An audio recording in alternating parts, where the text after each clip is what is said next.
हम लोग श्रीमद् भागवतम के तीसरे स्कंद के 24वें अध्याय के 21वें श्लोक से आगे पढ़ेंगे। 20 में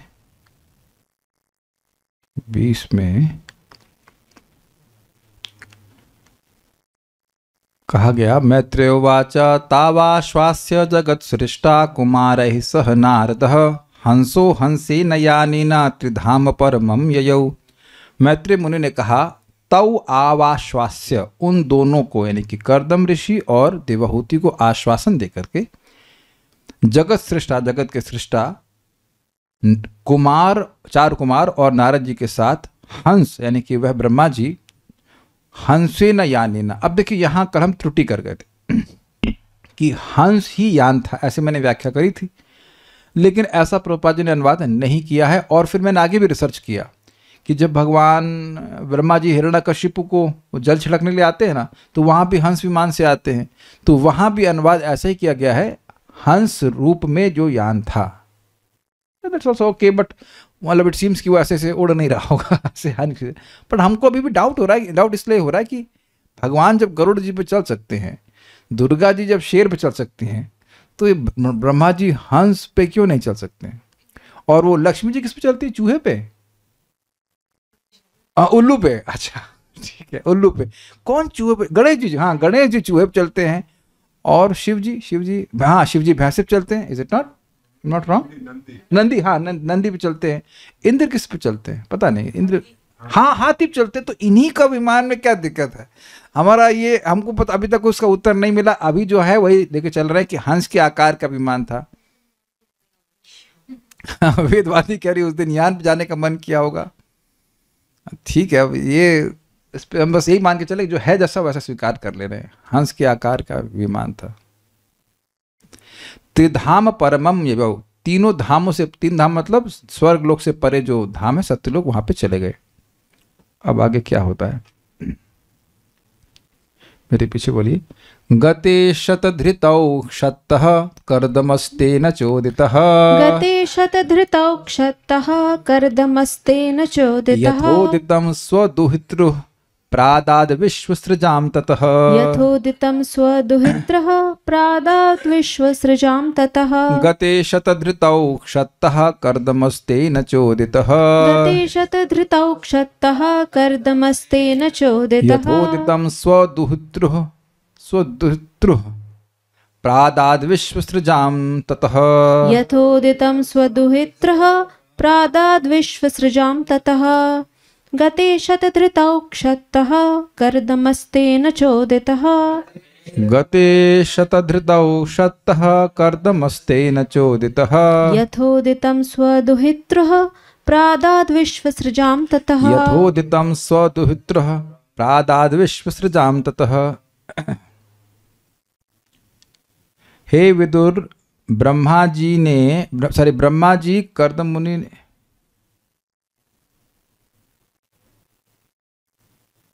ये गलत आ गया, ये पता नहीं कहाँ से आ गया, ब्रह्मा जी कहाँ गया।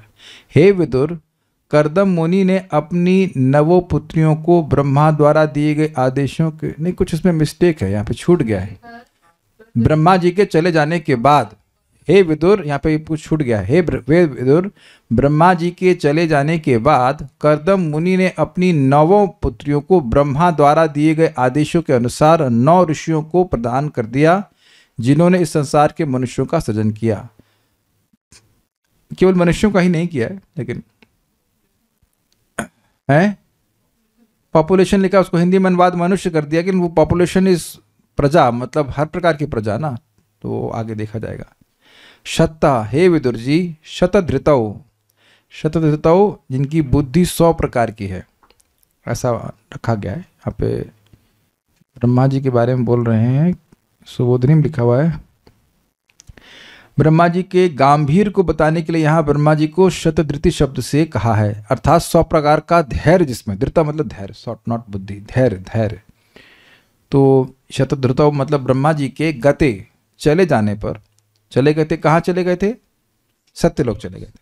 ततः, तदंतर, उसके बाद कर्दम जी ने तेना चोदिता, उनसे आदेशित होकर, मतलब जो आदेश उन्हें पहले दिया था कि और यथा उदितम उनके कहे जाने के अनुसार, मतलब यथा शीलम यथा रुचि, यही था ना, जैसा स्वभाव मैच करे और जैसे इनकी रुचि हो उनसे तुम शादी करा देना।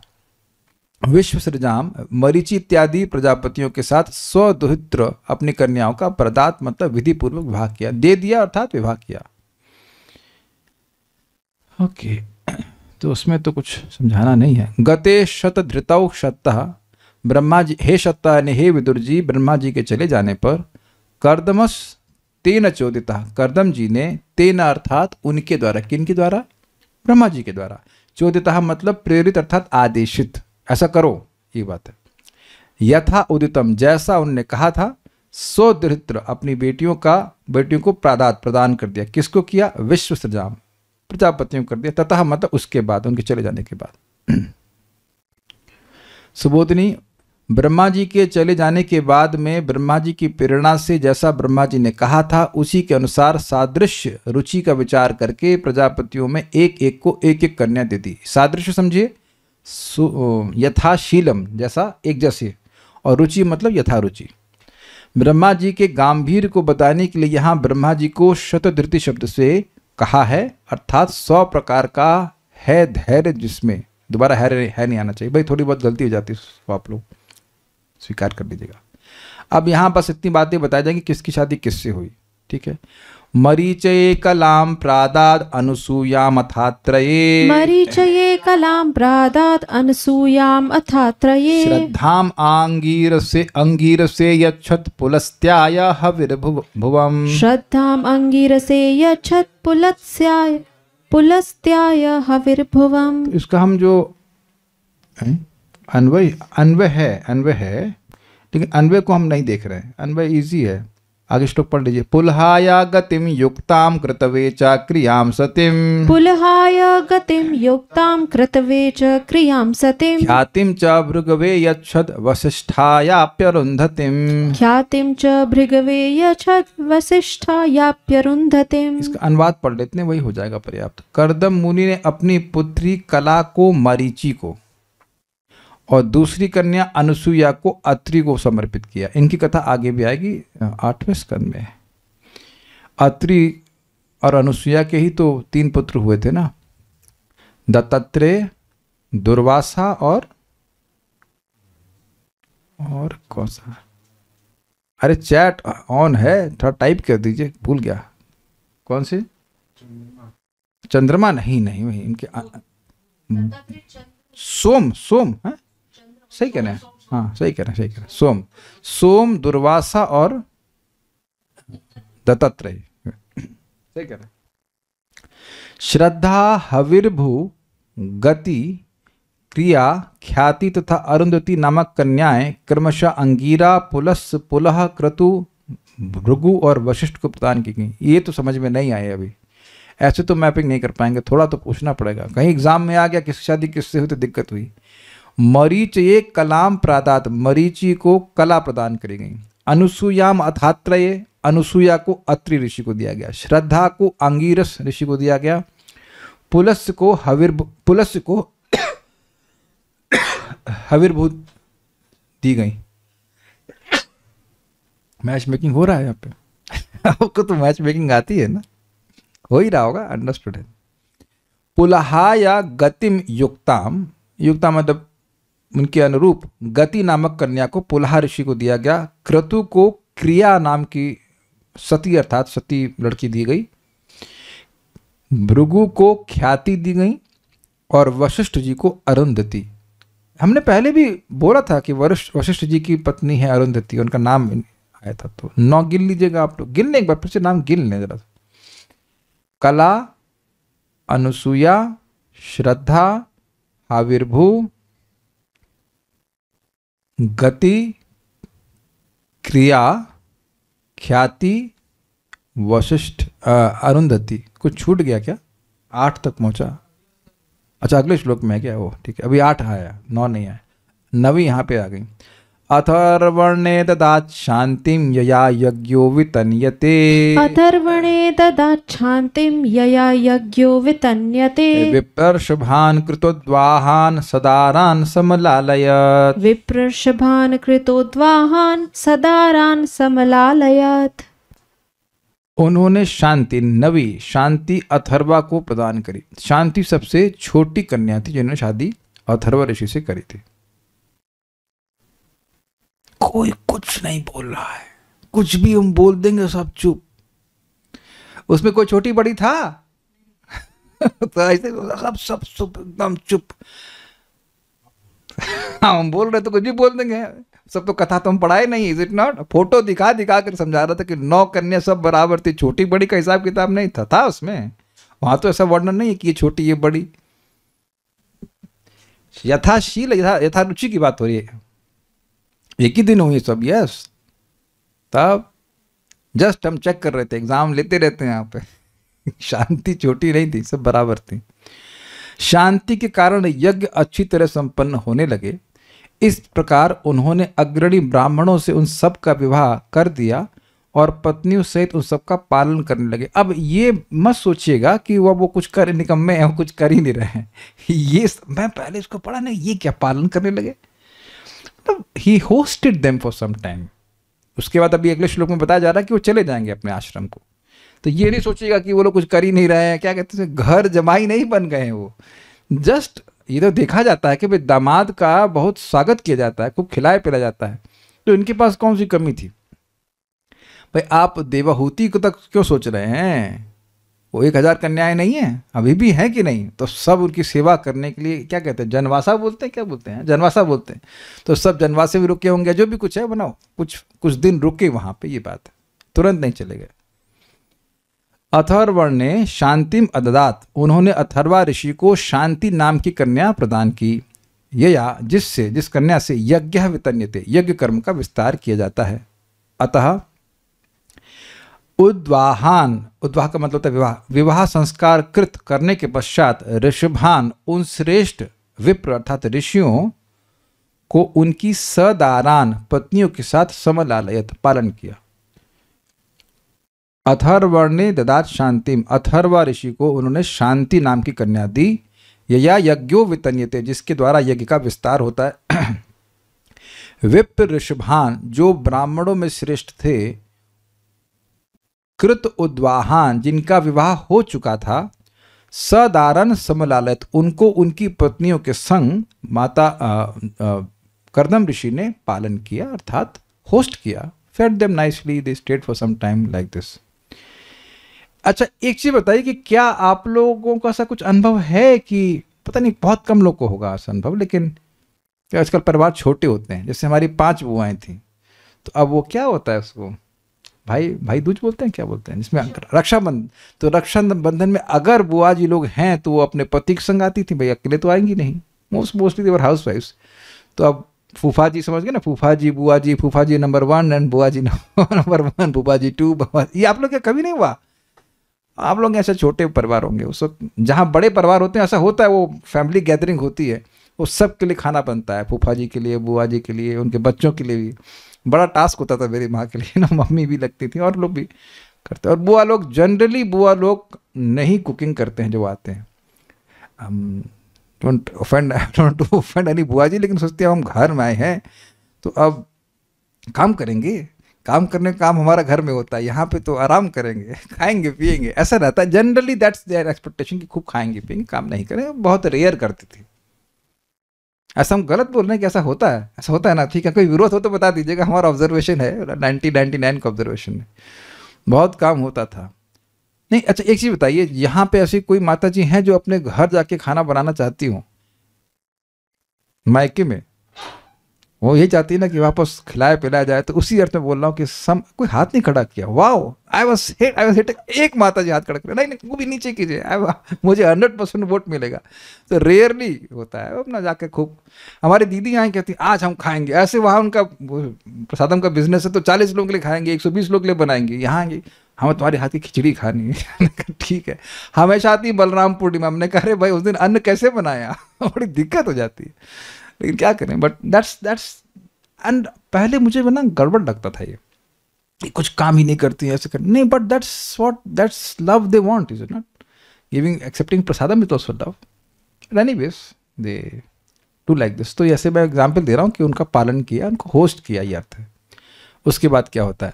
ततस्त ऋषयः क्षतः कृतदारा निमंत्रितम्, ततस्त ऋषयः क्षतः कृतदारा निमन्त्रितम्, प्रातिष्ठन् निन्दमापन्नः स्वं स्व आश्रम मंडलम्, प्रातिष्ठन्नन्दिमापन्नः स्वं स्वमाश्रममण्डलम्। ततस्त ऋषयः क्षतः कृतदारा निमंत्रितम्, ततस्त ऋषयः क्षतः कृतदारा निमन्त्रितम्, प्रातिष्ठन्नन्दिमापन्नः स्वं स्व आश्रम मंडलम्, प्रातिष्ठन्नन्दिमापन्नः स्वं स्वमाश्रममण्डलम्। बोलिए। ततस्त ऋषयः क्षतः कृतदारा निमन्त्रितम्, ततस्त ऋषयः क्षतः कृतदारा निमंत्रितम्, प्रातिष्ठन्नन्दिमापन्नः स्वं स्वमाश्रममण्डलम्, प्रातिष्ठन्नन्दिमापन्नः स्वं स्वमाश्रम मंडलम्।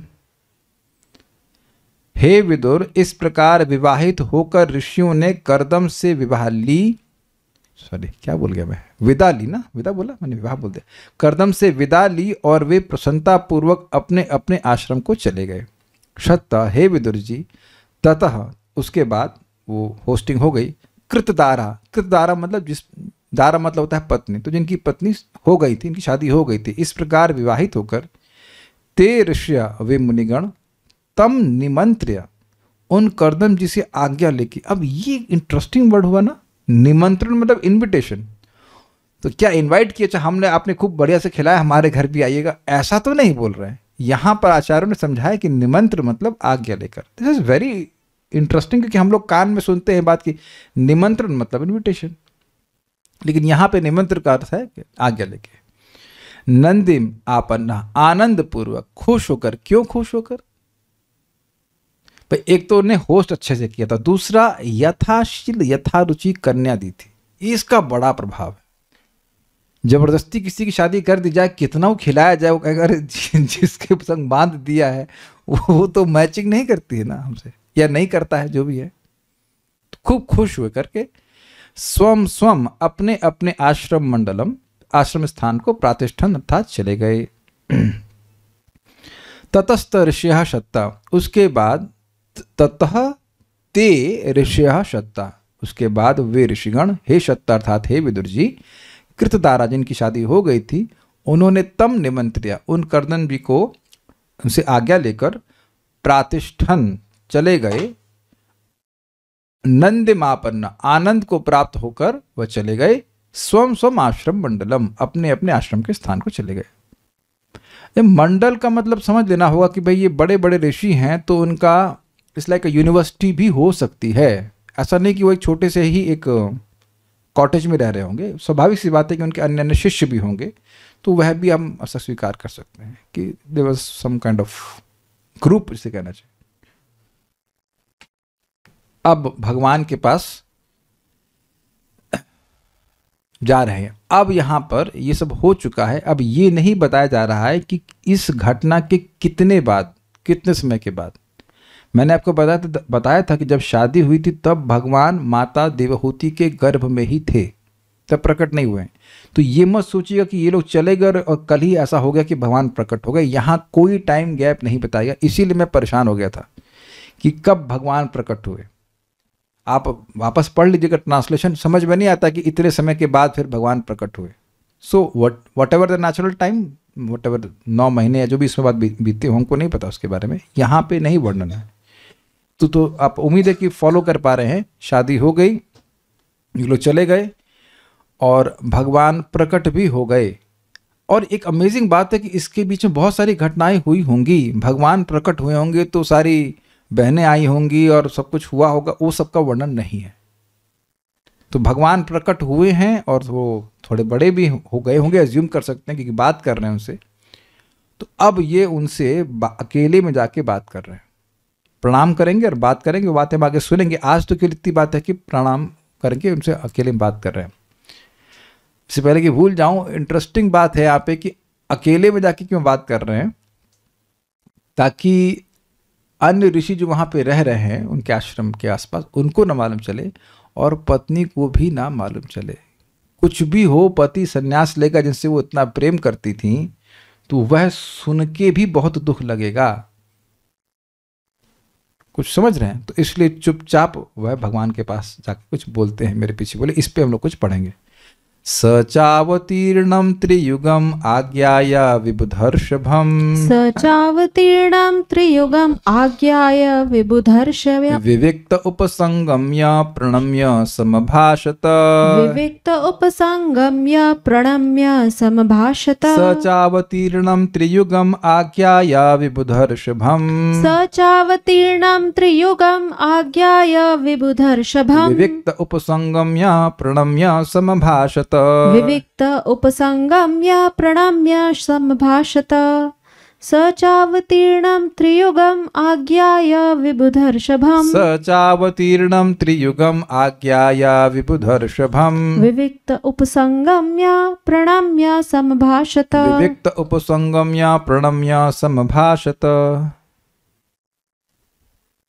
जब कर्दम मुनि ने समझ लिया कि सब देवताओं के प्रधान पूर्ण पुरुषोत्तम भगवान विष्णु ने अवतार लिया है, तो वे एकांत स्थान में जाकर उन्हें नमस्कार करते हुए इस प्रकार बोले। देखिए, इससे स्पष्ट है कि वह बेटे के रूप में प्रकट हो गए हैं, क्योंकि अगर माँ के गर्भ में होते तो ये कैसे कह सकते हैं हम लोग कि ये एकांत में जाके बोले? तो अज्यूम्ड है। तो यहाँ इस श्लोक से समझ में आ रहा है कि भगवान अब कपिल मुनि के रूप में प्रकट हुए हैं। ये क्लियर हुआ। और उनकी बाल लीला वह सब जो है यहाँ इसमें नहीं वर्णन है, जो भी कुछ किए हों लेकिन वर्णन नहीं है।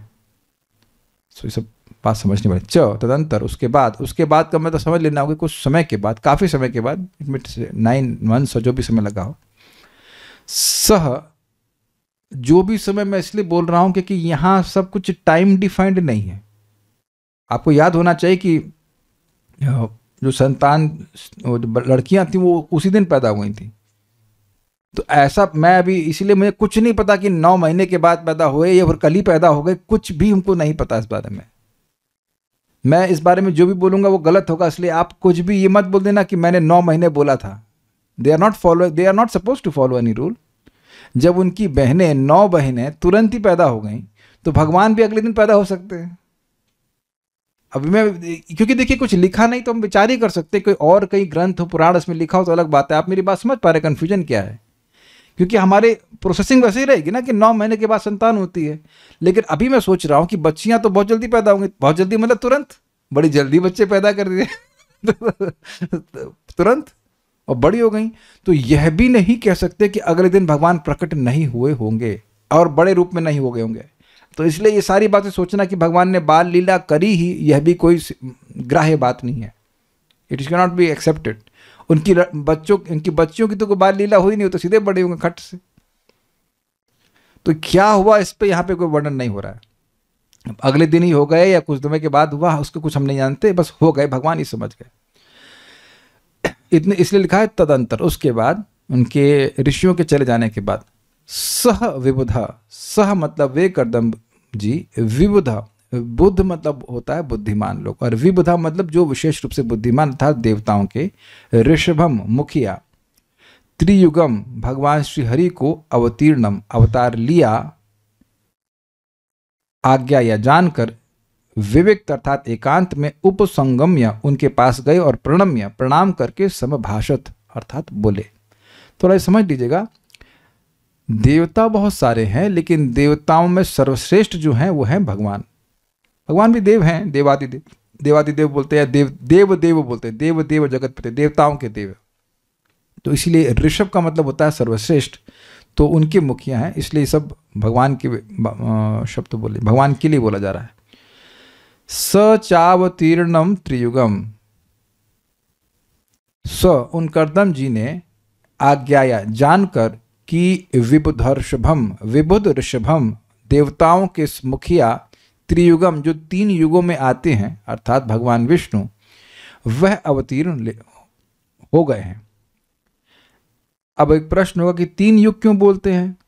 क्योंकि भगवान प्रकट रूप से केवल 3 युगों में आते हैं, सतयुग, त्रेता और द्वापर में। कलयुग में भगवान लीला अवतार नहीं लेते हैं, प्रच्छन्न रूप से आते हैं चैतन्य महाप्रभु के रूप में। और वह भी चैतन्य महाप्रभु मीन्स जो गोलोक विहारी श्री कृष्ण हैं, वो जो चैतन्य महाप्रभु के रूप में आते हैं वो भी हर कलयुग में नहीं आते।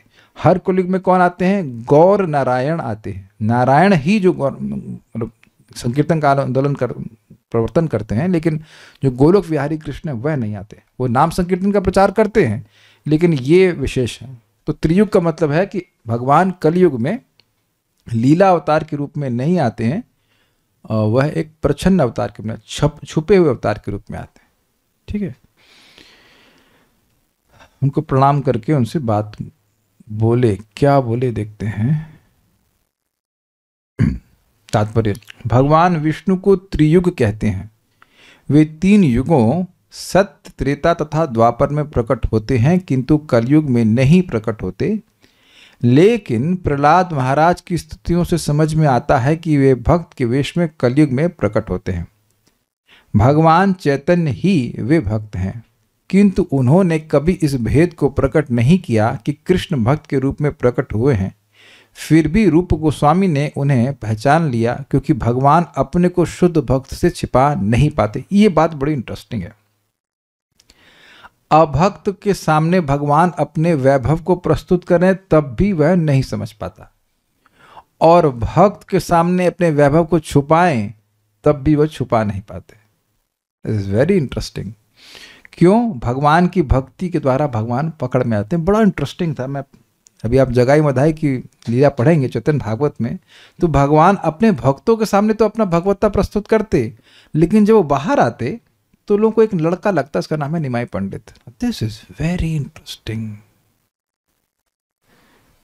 वहां लिखा गया है कि अपने अपने भाग्य के अनुसार व्यक्ति भगवान का अनुभव करता था। Can you give me that book? Let me, maybe I have it here. One second, यहीं पे दिखाता हूँ, मैं यहीं पे दिखाता हूँ, सामने दिखूंगा, मेरे पास है अभी। उन्होंने भेजा था मेरे को, बहुत अच्छा था यहाँ पे। If you can show,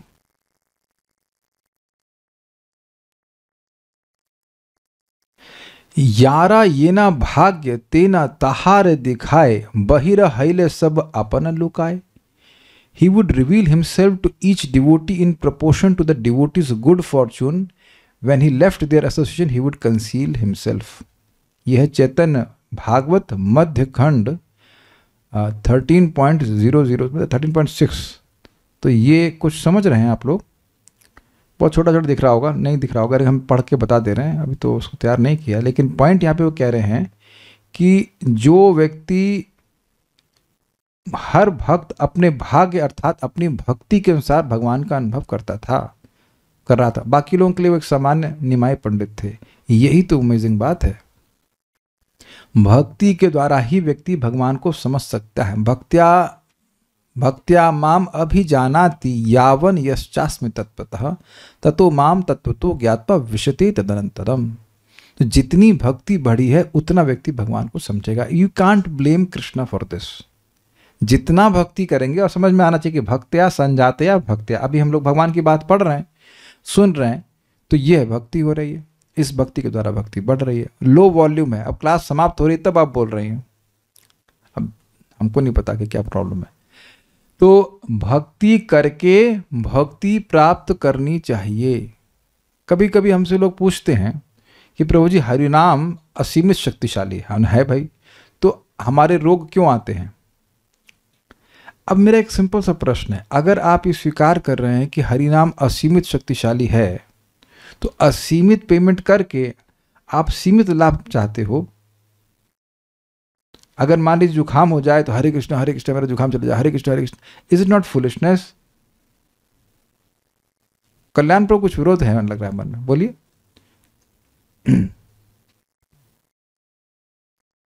हाँ, हरे कृष्ण प्रभु जी। तो एक इच्छा थोड़ी ना है, लाइक एक इच्छा फिर वो ठीक हो जाए, फिर और कोई इच्छा, इस तरीके से। तो मैं वही तो बोल रहा हूँ ना कि ये कोई बेवकूफ़ी हुई ना। आप इतना बड़ा पेमेंट कर रहे हो, मान लीजिए वही दवा, कौन सी दवा होती है भैया जुकाम के लिए?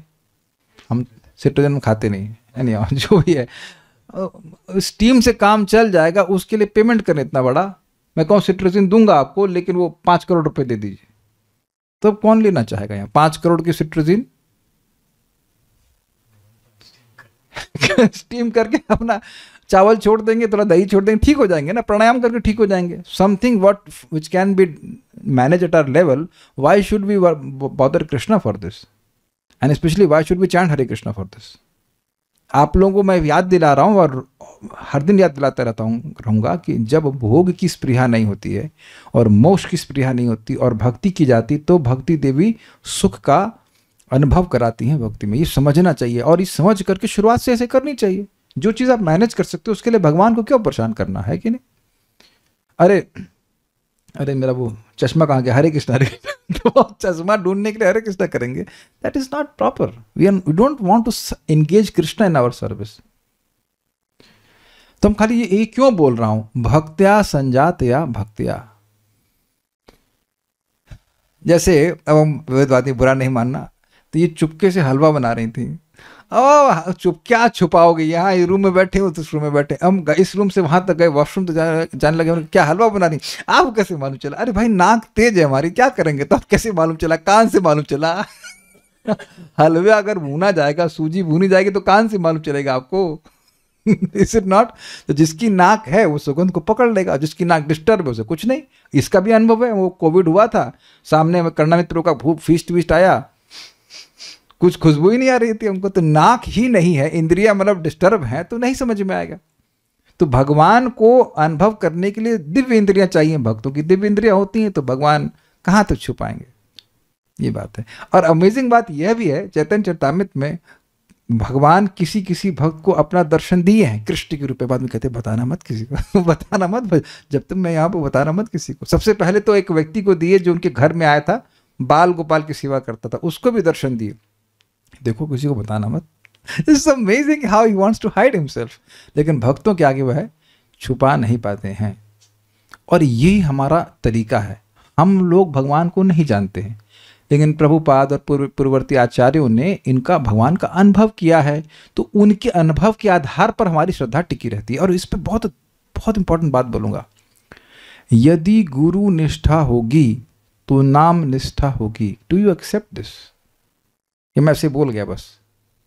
अगर गुरु की बात पे विश्वास होगा, तब जो जो बातें हैं नाम के संबंध में, भगवान के संबंध में, धाम के संबंध में, यद्यपि आपको अभी अनुभव नहीं हो रहा है, फिर भी वहां पे मति फिक्स रहेगी। मैं इससे पहले आगे जाऊं, ये बात आप लोगों को स्वीकार होनी चाहिए, तब आगे बात जाएंगे। अगर आप भाई, आप कितने लोग यहाँ नाम बोलते एकदम ऐसे बलबलाने लगते हैं, ऐसा करने, don't do that, is it not? You don't feel like that. या कितने लोगों को अभी धाम की चिन्मयता का अनुभव हो गया है? तो आप देख सकते हैं कि ऐसा अनुभव हम लोग को तो नहीं हुआ, मेरे को तो नहीं हुआ है, लेकिन शास्त्र सुन रहे हैं, गोस्वामी गण हैं, प्रभुपाद हैं, उनको ऐसा अनुभव हुआ, तो उसके हिसाब से हम स्वीकार करते हैं। और उनके कह सकते हैं उनके पथ जो उन्होंने बताया है भक्ति का, उस पर चलते तो फिर हमको भी वैसा अनुभव प्राप्त होगा। These are transcendental subject matters. तो इसलिए समझना चाहिए कि जो भक्त हैं वह भगवान का अनुभव करते हैं, और जब वो भगवान के बारे में बात बताते हैं तो वो हमको वैसे स्वीकार करना चाहिए। अश्रद्धा नहीं करना चाहिए कि अगर मेरा अनुभव नहीं है। जैसे सिंपल, मैं बैठा हूँ प्रसादम हॉल में, मुझे कोई खुशबू नहीं आ रही और बगल वाला दे शाबाश खाया जा रहा है, तो यार, तो उसका इंद्रियां ठीक है, तो वो समझ वो पकड़ रहा है, हमारी इंद्रियां गड़बड़ है, हमारी दिक्कत है, ना कि भगवान की कोई प्रॉब्लम है। मैं ये सब कहना चाहता हूँ कि भगवान का कैसा अनुभव है गोपियों को, एक पलक झपकती है तो उनको युग के समान लगता है। त्रुटि युगायते त्वाम अपश्यताम। तो ये भगवत प्रीति के कारण है, भगवान से प्रेम है तो भगवान का सुख का अनुभव हो रहा है। भगवान नहीं छुपा सकते, लेकिन जो भक्त नहीं है उनसे छुपा के रखते, ये बात है। तो भक्ति करना चाहिए, और भक्ति करके भक्ति बढ़ाने का इच्छा होनी चाहिए। जब रूप गोस्वामी ने पहली बार भगवान चैतन्य को नमस्कार किया, तभी उनको पहचान गए थे। क्या बोले थे? नमो महावदन्याय कृष्ण प्रेम प्रदायते कृष्णाय कृष्ण चैतन्य नामने गौरत से नमः। बड़ी सुंदर व्याख्या है, नमो महावदन्याय। मैं उनको नमस्कार कर रहा हूं जो महावदन्याय है। महावदन्याय, अरे मैं तो भिखारी हूं, मैं तो सन्यासी हूं, मैं क्या दे सकता हूं? नहीं, कृष्ण प्रेम प्रदायते, आप कृष्ण प्रेम देते हो। कृष्ण प्रेम प्रदायते ते, मतलब आपको प्रणाम कर रहा हूं जो कृष्ण प्रेम प्रदान करने वाले हैं। तो मान लीजिए महाप्रभु कहने कृष्ण प्रेम तो कृष्ण देते हैं, तो कहते हैं कृष्णाय, आप वही कृष्ण हैं। नामने गौर तुसे नमः, तो कहते हैं कृष्ण तो श्याम वर्ण के हैं। हाँ, लेकिन आप यद्यपि आप श्याम वर्ण के नहीं दिख रहे हो, तुसे मतलब आपकी जो त्वचा है वह है गौर वर्ण की है, फिर भी आप कृष्ण ही हो। नामने गौर तुसे नमः, आपका नाम गौर है, गौरांग महाप्रभु है ना, ये नहीं, त्वचा गौर, आपको नमस्कार कर रहा हूँ। त्वचा मतलब अंग कांति। वेरी नाइस, पहचान गए। और कठिनाई ये कि मंदिर में जब आते हैं लोग, कृष्ण बलराम मंदिर में आते हैं, तो गौर निताई के सामने पूछते हैं ये कौन है या ये पूछते हैं इसमें राधा रानी कौन है उनको पूछो कि कोई लग रहा है कि साड़ी पहना हुआ नित्यानंद प्रभु गौरांग महाप्रभु के साड़ी पहने हुए पूछ रहे हैं कि इसमें राधा रानी कौन है। कहीं कहीं तो लोग कृष्ण बलराम जी के सामने आके पूछते हैं इसमें राधा रानी कौन है। ऐसा बेवकूफ में लिखा हुआ है श्री कृष्ण बलराम, लेकिन न देख पाते, प्रमाद। तो ये स्थिति है कलयुग की। वे जान गए कि भगवान चैतन्य स्वयं श्री कृष्ण थे, अतः उन्होंने इन शब्दों में उनको प्रणाम किया। मैं श्री कृष्ण की प्रार्थना करता हूं जो अब चैतन्य के रूप में, भगवान चैतन्य के रूप में प्रकट हुए। प्रहलाद महाराज की स्तुतियों से भी इसकी पुष्टि होती है। वे कलयुग में प्रत्यक्ष रूप में नहीं वरन भक्त के रूप में प्रकट होते हैं। प्रच्छन्नम शब्द है, प्रच्छन्नम, भूल ना हो श्लोक। इसलिए विष्णु त्रियुग कहलाते हैं। त्रियुग की एक अन्य व्याख्या है जिसके अनुसार भगवान में 3 युग्म दैवी गुण पाए जाते हैं, जिनके नाम है शक्ति तथा समृद्धि, दया तथा यश और बुद्धि तथा शांति। ये समझ में आया आपको? त्रियुग की व्याख्या है जिनमें युग मतलब होता है युगल, जोड़ा, तो जिनमें 3 जोड़े पाए जाते हैं। भगवान शब्द की व्याख्या में आप सुनते हैं ना, इसमें 6 गुण हैं, तो उन 6 गुण के 3 जोड़े हो गए कि नहीं? तो इसी कह रहे हैं कि 3 जोड़े क्या हुए? शक्ति तथा समृद्धि यानी ऐश्वर्य, दया तथा यश और बुद्धि तथा शांति। ये 3 जोड़े भगवान में होते, इसलिए इनको त्रियुग कहते हैं। ये सेकंड व्याख्या समझ में आ गई? भगवान में 6 गुणों के 3 सेट रहते हैं। सर नहीं, क्या बोल गया मैं? हाँ, तो टोटल 6 गुण और उनके 2-2 करके 3 सेट रहते हैं। ये समझ रहे हैं ना आप? तो इसीलिए त्रियुग कहते हैं। युग मतलब युगल, जैसे चरण युगल क्यों कहते हैं? कि भगवान के 3 पांव हैं। नहीं, कितने हैं? 2 हैं, 2 ही हैं, 1000 नहीं हो सकते। लेकिन सामान्यतः भगवान श्री कृष्ण के तो 2 ही चरण होते हैं, इसलिए चरण युगल कहते हैं। क्या होता है कि बहुत बार हम लोग शब्द सुनते हैं लेकिन उसका भाव समझ लेते हैं, एग्जैक्ट अर्थ नहीं समझ पाते। चरण युगल, युगल मीन्स 2। तो यहाँ पे त्रियुग मतलब 2-2 के सेट बना लीजिए। यहाँ पे बताया जा रहा है शक्ति तथा समृद्धि का गुण है 1 सेट, दया और यश 1 सेट और बुद्धि और शांति ये तीसरा सेट। इसलिए भगवान को त्रियुग कहते हैं, जिनमें 3 युगल पाए जाते हैं। श्रीधर स्वामी के अनुसार भगवान के ऐश्वर्य के 3 जोड़े इस प्रकार हैं। ये समझ में आ गया? ये व्याख्या तो आपकी 3 सेट इधर बन गए और 3 सेट वाले बन गए जो भगवान के अनुसार हैं। समस्त धन तथा समस्त शक्ति, संपूर्ण यश तथा समग्र सौंदर्य तथा समग्र बुद्धि और समग्र त्याग। याद आया आपको भगवान शब्द के? भगवान जो भग यानी ऐश्वर्य वाले हैं, तो 6 प्रकार के ऐश्वर्य के 3 सेट बन गए, इसलिए त्रियुग। आगे समझ में? ठीक है। त्रियुग की विभिन्न व्याख्याएं हैं, किंतु समस्त विद्वानों ने इसका अर्थ विष्णु माना है। मतलब व्याख्या कुछ भी कर रहे हैं, लेकिन त्रियुग का अर्थ विष्णु के अलावा और कोई नहीं हो सकता, ये कहते हैं। जब कर्दम मुनि जान गए कि उनका पुत्र कपिल साक्षात विष्णु है, तो उन्होंने उसको प्रणाम करना चाहा। अतः जब कपिल अकेले थे तो उन्होंने इस प्रकार से प्रणाम किया और अपने मन की बातें कही। वैसे एक बात यह भी हो रही है ना कि शायद अकेले में इसलिए प्रणाम किया क्योंकि पुत्र को पिता प्रणाम करे अच्छा नहीं लगता। ये भी हो सकता है, that can be also possible. यद्यपि आचार्यों ने बोला नहीं, लेकिन हमको ये बात समझ में आ रही इस तरह से कि इसमें कुछ बोले नहीं। एक बात यही बोले कि एकांत में इसलिए कि ऋषियों को ना पता चले और पत्नी को भी नहीं मालूम चले, बस, और तो कुछ नहीं। तो यहाँ रुकते हैं। कुछ प्रश्न है किसी बात का? आपका कोई प्रश्न है? हाँ, कुछ कहना चाहते हैं? बोलिए माइक पे। वो टॉपिक के रेफरेंस है। हाँ बताइए। अनसुया माता के 3 पुत्र है ना, दत्तात्रेय, चंद्र और दुर्वासा। यस, वो विष्णु, ब्रह्मा और शिव जी के। हाँ, शिव जी के हैं अवतार दुर्वासा जी, भगवान विष्णु के अवतार हैं दत्तात्रेय, और ब्रह्मा जी के अवतार सोम चंद्रमा है। अवतार मतलब अंश अवतार में, और तो कुछ नहीं है। So will stop now. Shrimad Bhagavatam की जय, श्रील प्रभुपाद की जय, निताई गौर प्रेमानंदे। Thank you so much.